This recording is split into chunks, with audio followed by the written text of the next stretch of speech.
Huwag mo siyang habulin. Huwag kang magmakaawa. Huwag mong ipilit ang sarili mo sa taong hindi na ikaw ang gusto. Huwag mong gawing kakahiya ang sarili mo nang dahil sa kanya. Tama na? Tama na ang pagmumukhang tanga sa relasyong ikaw lang ang lumalaban ng mag-isa. Tama na yung pagmamartir para lang masabing buo ka sa iyong pagsasama. Maawa ka sa iyong sarili dahil pinagtatawanan ka na. Alam mong hindi ikaw ang nagkulang. Alam mong ginawa mo ang the best mo para hindi ka iiwan. Alam mong wala kang ginawang kasalanan para ikay layuan. Ginawa mo ang lahat para maging karapat-dapat. Minahal mo siya sa alam mong paraan upang hindi mawala sa iyong mga kamay. Halos ginawa mo siyang mundo mo, inalagaan at iningatan.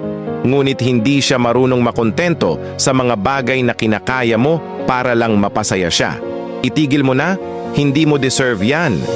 Dahil kung talagang mahal ka niya, hindi niya babaliwalain ang mga nararamdaman mo. Hindi ka niya hahayaang makitang ganyan na halos nawawala na ang sarili mo. Sapagkat kung yan ang laging pinapakita sa'yo, maawa ka na sa sarili mo, pilitin mong piliin ang sarili mo. Hindi yung binababa mo na ang iyong buong pagkatao sa walang kwentang tao. Dahil kung talagang mahal na mahal ka niya, ayaw kang makitang nahihirapan. Pero kung wala kang halaga sa kanya, dapat sa sitwasyon mong yan ay ikaw na mismo ang bumitaw. Pilitin mong kayanin. Labanan mo ang bumabagabag sa puso't isipan mo para malampasan ito.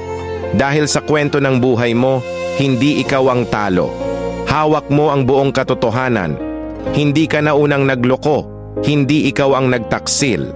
Kaya ikaw ang panalo dahil nakalaya ka sa taong manggagamit